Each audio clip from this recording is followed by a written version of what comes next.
Hey guys, so in 16 through 19, we learned about the Olympics and his family, his brother specifically, I believe Mac. Yes, Mac. He was on the U.S. Olympic team. We did some independent work about how African Americans in the Olympics kind of showed a victory over racism in a sense because it showed that they could do anything that any other race could do. And a lot of you guys provided evidence for that by talking about Hitler and how Hitler thought his white race was better and best, and not shaking the hand of, I believe it was Jesse Owens. Yes, snubbing Jesse Owens by refusing to shake his hand. But Black America and freedom lovers everywhere celebrated the stunning victory over racism. So that was awesome. Then we turned the page. Awesome. Your answers were awesome. Then we turned the page to 19 and 20, where we talked about Jackie's meeting of his future wife and being so involved in the sports. And then at the end of that lesson, I told you guys we were going to focus on the military stuff. So our post-its for today are going to be any note that you want to take on Jackie Robinson's life in the military, and specifically anything about conflict and segregation. So we're going to get some specifics on Jackie Robinson's personal experience with segregation, and we're going to compare it to a longer outside text on the same topic. And then later in the week, we're going to compare it to a third outside text, same topic. So I'm going to start reading on page 20. In spite of the inequities in the armed forces, Black soldiers served their country. So that sentence right there, and the first thing I wrote on my post-it is inequities, and I'm defining it as unfairness because I'm using my context clues in spite of. So even though there were inequities in the armed forces Black soldiers served, so something is stopping them, or maybe stopped some of them, but they serve anyway. So I'm thinking it's the unfairness or the inequalities. In preparation for World War II, the U.S. government formed a training school for Black pilots. The school was located at Tuskegee Institute in Alabama. The Tuskegee Airmen were the first African Americans to qualify as military pilots in any branch of the armed forces. By the end of World War II, almost 1,000 had won their wings at Tuskegee Army Airfield. Dad was in the Army for 3 years, from 1942 to 1945. Mom stayed at UCLA to get her degree. My parents were separated except for the times Dad came home on leave. My father wrote to Mom several times a week and sent a box of chocolates on Fridays. Aw, boys, take notes. Unless you're allergic to chocolate. The separation was hard on both of them, but Mom believes that it helped them prepare for life together. That's a really good example of, thinking about something that you just want to label as like something that sucks or negative. It's actually maybe that trial turns into something you triumph over. Dad was stationed at Fort Riley, Kansas, and Fort Hood, Texas. Because of an old football injury, he wasn't sent overseas. Instead, he was assigned to the cavalry, where, with the help of fellow soldier and boxing champion Joe Louis, he went to officers' training school and graduated as a second lieutenant. So, some notes I would put here on my post-it.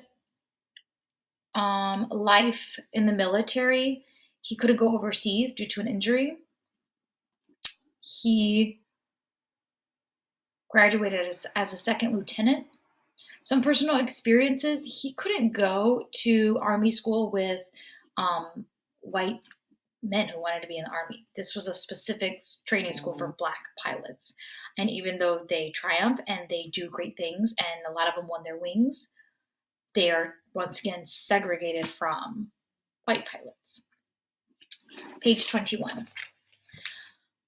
Neither Dad's rank of second lieutenant nor his college athletic celebrity protected him against the humiliation of serving in a segregated army in the Deep South. What did I just say? Dad served as a morale officer, yet could do nothing about the fact that the baseball team was segregated, whereas the football team was not. One way he protested this injustice was by refusing to play any sport for the Army. Now, this only really works if you're really good, right? Because if you're not good, they're like, okay, then why would we want you to play with us anyway? So he took the thing that he knew people wanted from him, and that's what he took away.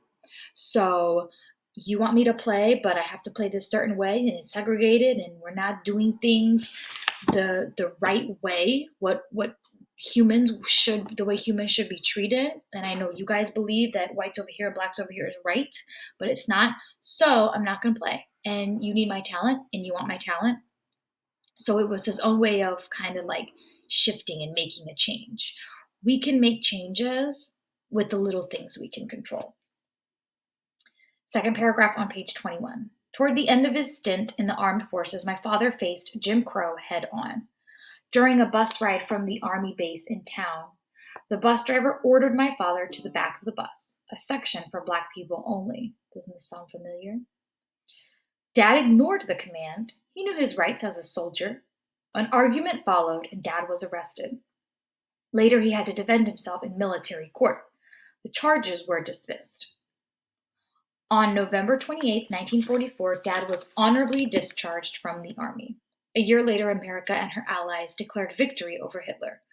With the war over, attention turned to peace at home. So a couple of things I want to touch on. I love these pictures. You can see one with his girlfriend. Oh, he announced his engagement at the dance. So see, look, the caption tells me information that this never told me. How adorable that they get engaged and announce their engagement at a dance. These are great pictures. So I'm kind of like sensing different emotions from the images on the pages versus the more facts that I read here. I want you guys to take note at how important it is to look at every single photo. They're there for a reason. And they give us, I don't know, I think a more emotional tie to Jackie and what he did. On page 21, there's a lot more things about his military life and segregation. The bus, of course. And there's somebody else whose name you should know about, a bus boycott. We will talk about her later in another lesson. And how he kind of reacts to the segregation, his personal experience. He took away his talent from the people that wanted him to be on the team. So there's plenty of stuff to have in your Post-its for pages 20 and 21. And then we're going to have an outside text. The outside text is a page about the paragraph on page 21. They gave us a quick paragraph about Jackie Robinson's bus boycott.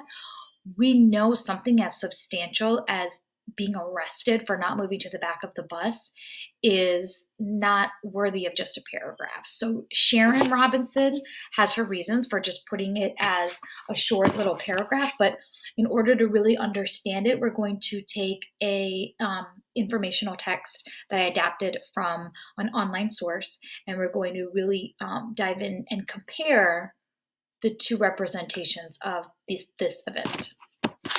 So make sure you take some time to read over. You can watch this video again. Make sure you have your Post-its going in your book that we will share in our class video time.